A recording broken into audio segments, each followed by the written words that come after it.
राजा परीक्षित के जन्म काल को जानने के लिए हमें महाभारत में जाना होगा। जिस समय कौरव और पांडवों का युद्ध चल रहा था,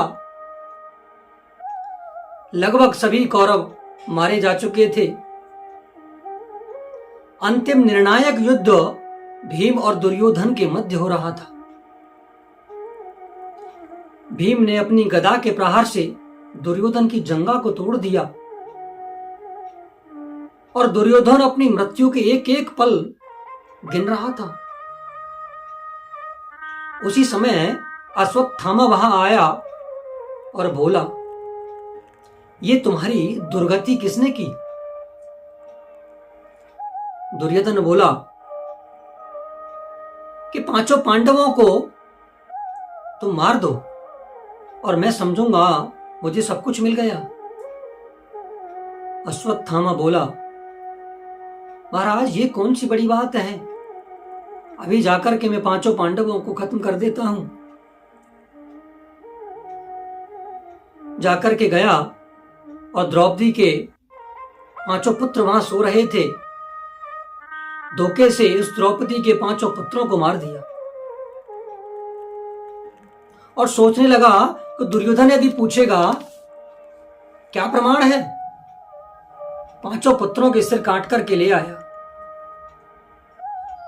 और आकर के दुर्योधन के पास कहने लगा कि मैंने पांडवों को मार दिया, मैंने पांडवों को मार दिया। दुर्योधन बड़ा आश्चर्य हुआ, पांडवों को मारना क्या इतना आसान है? इस असंभव कार्य को यह संभव कैसे कर दिया? क्या प्रमाण है? अश्वत्थामा ने द्रौपदी के पांचों पुत्रों के सिरों को दिखा दिया, कटे हुए सिरों को दिखा दिया। कटे हुए सिरों को देख करके दुर्योधन रोने लगा और कहा है कि मूर्ख, मैंने तो तुम्हें पांचों पांडवों को मारने के लिए कहा था, तुमने तो द्रौपदी के पांचों पुत्रों को मार दिया, मानो हमारे वंश को ही खत्म कर दिया। और रोते रोते जमीन पर गिर पड़ा और उसकी बाद में मृत्यु हो गई। जब द्रौपदी को यह पता चला कि अश्वत्थामा ने मेरे पांचों पुत्रों को मार दिया है, रोने लगी। क्या बिगाड़ा था मेरे पांचों पुत्रों ने? ये सब सुनकर के तो अर्जुन की आंखों से मानो रक्त बहने लगा।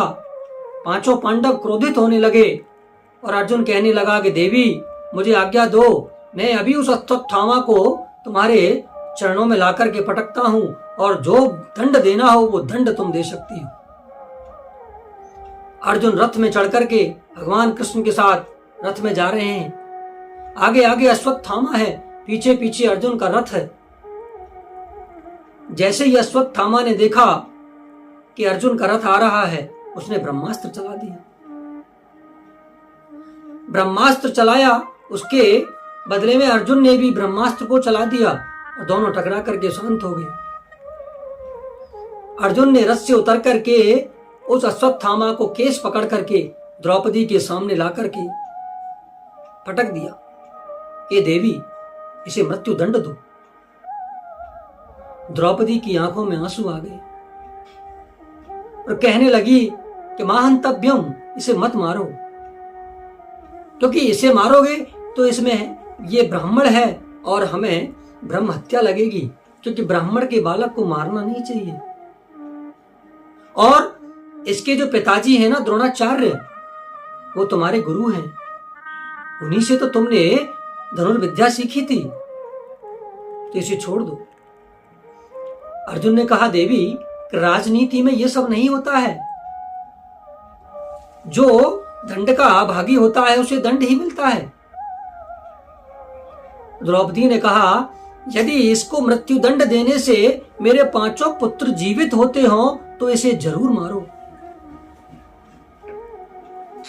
अर्जुन सोच में डूब गए। अर्जुन तो सोच में पड़ गए, युधिष्ठिर की तरफ देखने लगे। तो युधिष्ठिर की तरफ देखने लगे। युधिष्ठिर ने कहा कि भैया जो धर्म ग्रंथ कहते हो वैसा ही करो।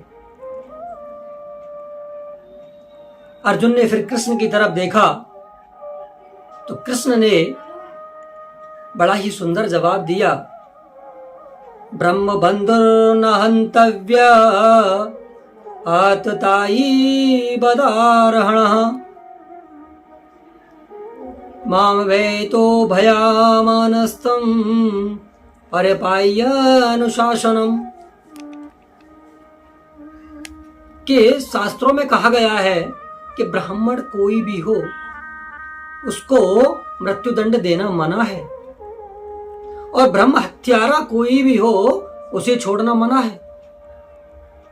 अब तो अर्जुन सोच में पड़ गए कि मारना भी नहीं है, छोड़ना भी नहीं है, और छोड़ना भी है, मारना भी नहीं है। भरी सभा में दाढ़ी मूड़ दिए और उसके सर पे जो एक ब्रह्म तेज की मणि थी उस मणि को निकाल करके सभा में से बेइज्जत करके बाहर निकाल दिया। जैसे ही उसको बाहर निकाला तो वो तो और क्रोधित हो गया कि मेरा अपमान किया है, जबकि होना यह चाहिए था कि मैंने काम तो मरने का किया है, लेकिन पांडवों ने मुझे मारा नहीं, छोड़ दिया। लेकिन वो तो और क्रोधित हो गया और सोचने लगा कि मैं पांडवों का वंश खत्म कर दूंगा। एक पल सोचा कि वंश में बचा कौन है? जो द्रौपदी के 5 पुत्र थे उनको तो मैंने मार दिया, अब वंश में बचा कौन? कुछ समय पश्चात उसे ध्यान आया कि जब महाभारत का युद्ध चल रहा था तो उस समय जो अभिमन्यु की जो विधवा पत्नी थी उस समय वो गर्भवती थी, उसके गर्भ में बच्चा था, उस समय वो गर्भवती थी। तो उस नासमझे ने मंत्र को, ब्रह्मास्त्र को अभिमंत्रित करके और ब्रह्मास्त्र चला दिया। वो ब्रह्मास्त्र जो अभिमन्यु था उसकी पत्नी की तरफ जा रहा था, तो ब्रह्मास्त्र को देखते ही उत्तरा प्रभु श्री कृष्ण के चरणों में गिर गई और रोकर कहने लगी कि हे प्रभु मेरी रक्षा करो, ये ब्रह्मास्त्र मेरे बच्चे की जान ले लेगा, मैं मर जाऊं भले ही मुझे चिंता नहीं है, लेकिन मेरा वंश जीवित रहना चाहिए। कि पांडवों के वंश में बचा ही कौन है? इतना सुनकर के भगवान श्री कृष्ण की आंखों में आंसू आ गए। कहा देवी चिंता मत करो, मैं तुम्हारे इस वंश की रक्षा करूंगा।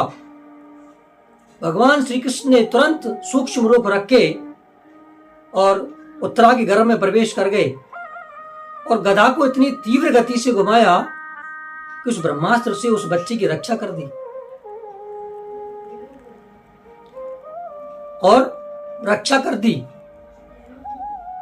तो बच्चे की प्राण रक्षा की तो सूत जी कहते हैं कि ऋषि उसमें आश्चर्य क्या है? कि प्रभु आश्चर्य यह है कि उस बच्चे की रक्षा कर दी। कि आश्चर्य यह है कि उस व्यक्ति ने, उस बच्चे ने भी जन्म नहीं लिया, जन्म लेने से पहले ही उसने दर्शन कर लिया भगवान का। ये इतिहास का सबसे पहला बच्चा है जिसने जन्म बाद में लिया है और दर्शन पहले कर लिया है।